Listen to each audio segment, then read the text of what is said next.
Welcome to new TV Telugu. Telangana రాజకీయం ఆసక్తికరంగా మారుతోంది. తాజాగా కాళేశ్వరం కమిషన్ మాజీ సీఎం కేసీఆర్ తో పాటుగా ఈటల రాజేందర్, హరీష్ కు నోటీసులు జారీ చేసింది. కమిషన్ కాల పరిమితి పొడిగిస్తూ నిర్ణయం తీసుకున్న వెంటనే ఈ నోటీసులు జారీ అయ్యాయి. ఈ వ్యవహారంపైన పార్టీ ముఖ్య నేతలతో కేసీఆర్ కీలక యంత్రాంగం నిర్వహించారు. నోటీసులకు అనుగుణంగా కేసీఆర్ విచారణకు వస్తారా లేదా అనేది సస్పెన్స్ గా మారింది. ఇదే సమయంలో ఇదే వ్యవహారంపైన మాజీ మంత్రి కేటీఆర్ కీలక వ్యాఖ్యలు చేశారు. ప్రజలకిచ్చిన అడ్డగోలు హామీలను నెరవేర్చే దమ్ములేక తాము తీసుకునే కమిషన్ల మీద ఇవాళ రాష్ట్రం మొత్తం గగ్గోలు పెడుతుంటే, ముఖ్యంగా రాష్ట్రంలో ఉండే ఈ చిన్న చిన్న వర్కులు చేసుకునే కాంట్రాక్టర్లతో సహా అందరూ చివరికి సెక్రటేరియట్కి వచ్చి ఇది కమిషన్ల ప్రభుత్వం అని చెప్పి 20% కమిషను 30% కమిషన్ అంటూ వాళ్ళు ధర్నాలు చేయడం, చివరికి కాంగ్రెస్ పార్టీ ఎమ్మెల్యేలు, కాంగ్రెస్ పార్టీ మంత్రులే ఈ ప్రభుత్వంలో కమిషన్లు లేంది, పైసలు లేంది, పర్సెంటేజీలు లేంది ఏది జరగదు అని నిష్కర్షగా ఇవాళ బహిరంగ వేదికల మీదే చెప్తా ఉంటే, ఏం చేయాలనో తెలియక దిక్కుదోచక తమ కమిషన్ల నుంచి ప్రజల దృష్టి మలచడానికే ఇవాళ కమిషన్లని, దానికేదో నోటీసులని ఈ ప్రభుత్వం డ్రామా చేస్తూ ఉన్నది. ప్రజాపాలన కాస్త ఈరోజు పర్సెంటేజ్ల పాలనగా మారిపోయింది. ఇది వాస్తవం. 20%, 30% అనేది మేం చేస్తున్న ఆరోపణ కాదు. ఇవాళ స్వయంగా కాంగ్రెస్ పార్టీ ఎమ్మెల్యేలు, మంత్రులు చెప్తున్న మాట, ఈ రాష్ట్రంలో కాంట్రాక్టర్లు సెక్రటేరియట్లోనే ధర్నా చేసే దుస్థితి వచ్చిన మాట వాస్తవం. నేను ఇవాళ రేవంత్ రెడ్డిని ఒకటే అడుగుతా ఉన్నా. నేను నల్లగొండ జిల్లా ఈరోజు ఒక వివాహ శుభకార్యానికి హాజరు కావడానికి ఇక్కడికి వచ్చిన నల్లగొండ బిడ్డల తరపున, నల్లగొండ రైతుల తరపున అడుగుతా ఉన్నా.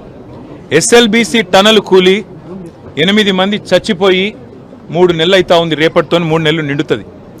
ఇంకో ప్రభుత్వంలో సమర్థుడైన ముఖ్యమంత్రి ఉంటే మంగళగ్రామం నుంచి కూడా ఈ పాటికే తిరిగి మనుషులు అక్కడికి ఎక్కువపోయి ఉంటే ఆడికెళ్ళి తెచ్చేటోళ్ళు.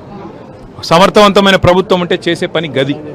కానీ 3 నెలలు అయితే అసలు SLBC టన్నెలు మీ కమిషన్ల ఆరాటంతో, మీ కక్కుర్తితోని ఏదైతే కూలిపోయిందో ఇంతవరకు అందులోంచి శవాలను కనీసం తీసే దమ్ము లేదు.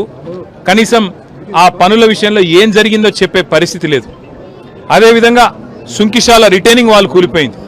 సుంకిశాల రిటైనింగ్ వాల్ కూలిపోతే ఇప్పటి వరకు ఆ సంస్థ మీద కానీ, ఆ ఎందుకు కూలిపోయిందన్న దాని మీద కానీ ఎలాంటి ఎంక్వైరీ లేదు, ఎలాంటి కమిషన్ లేదు. ఆ సంస్థ మీద ఎలాంటి చర్య తీసుకున్న పాపాన పోలేదు. వట్టెం పంప్ హౌస్ మునిగింది కాంగ్రెస్ వచ్చిన తర్వాత, ఇంతవరకు దాని మీద చర్యలు లేవు. పెద్దవాగు ప్రాజెక్టు 2 సార్లు కొట్టుకుపోయింది, దాని మీద చర్యలు లేవు.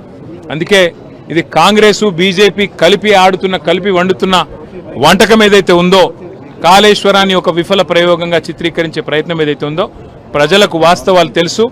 మాకు ఈ దేశంలోని చట్టాల మీద, న్యాయ వ్యవస్థ మీద మాకు సంపూర్ణమైన విశ్వాసం ఉంది. తప్పకుండా ఈ ప్రభుత్వాన్ని మాత్రం తప్పించుకుందామనే ప్రయత్నం చేస్తూ ఉన్నారు. అంటే కమిషన్ల పేరిట, కాలయాపన పేరిట, కమిటీల పేరిట తామిచ్చిన 6 గ్యారంటీలు, 420 హామీలు, వాటిని ప్రజల దృష్టి వాటి నుంచి పక్కకు తీసుకుపోయే ప్రయత్నం ఏదైతే చేస్తున్నారో వదిలిపెట్టే సమస్య లేదు. ఎప్పుడు ఇస్తావు నెలకు 2500 అని రాష్ట్రంలోని 1,68,00,000 మంది ఆడబిడ్డలు అడుగుతూనే ఉంటాం. అట్లాగే ఎప్పుడు ఇస్తావు తులం బంగారం అని ఇవాళ పెళ్లిళ్లలో ఉండే ఆడబిడ్డల తల్లిదండ్రులు అడుగుతున్నారు, వదిలిపెట్టాం. ఎప్పుడు ఇస్తావు 4,000 పెన్షన్ అని చెప్పి ఇవాళ రాష్ట్రంలోని పెద్ద మనుషులు అడుగుతున్నారు, వాళ్ళ తరపున అడుగుతూనే ఉంటాం. అట్లాగే ప్రతి ఒక్క హామీని అమలు చేసేదాకా వదిలిపెట్టాం. మీరు ఎన్ని నోటీసులు ఇచ్చినా, ఎన్ని డ్రామాలు ఆడినా అవన్నీ కూడా తప్పకుండా దూది పింజల్లాగా తేలిపోతాయనే మాట కూడా తప్పకుండా చెబుతూ, ముమ్మాటికి న్యాయము ధర్మము గెలుస్తుంది. ముమ్మాటికి తెలంగాణకు మేలు చేసిన వాళ్ళని ఆ దేవుడు కాపాడతాడు. మీరెన్ని చిల్లర ప్రయత్నాలు చేసినా, వచ్చి 17 నెలల నుంచి మీరు చేస్తున్నాయని చిల్లర ప్రయత్నాలే. ఈ కమిషన్ అని, ఆ కమిషన్ అని, ఈ ఎంక్వైరీ అని, ఆ ఎంక్వైరీ అని. అందుకే నేను చెప్పేది, ఈ 3D మంత్రం ఎక్కువ రోజులు నడవదు. ఈ డిసెప్షన్, డిస్ట్రక్షన్, డిస్ట్రాక్షన్ అనే మీ ఆలోచన ఏదైతుందో ఎక్కువ రోజులు నడవదు. తప్పకుండా తెలంగాణ ప్రజలు తిరగబడే రోజు కూడా వస్తుంది. మిమ్మాటికి రేవంత్ రెడ్డి ప్రభుత్వానికి, స్కామ్ గ్రేస్ ప్రభుత్వానికి తప్పకుండా బుద్ధి చెప్తారనే మాట కూడా నేను తెలియజేస్తాను.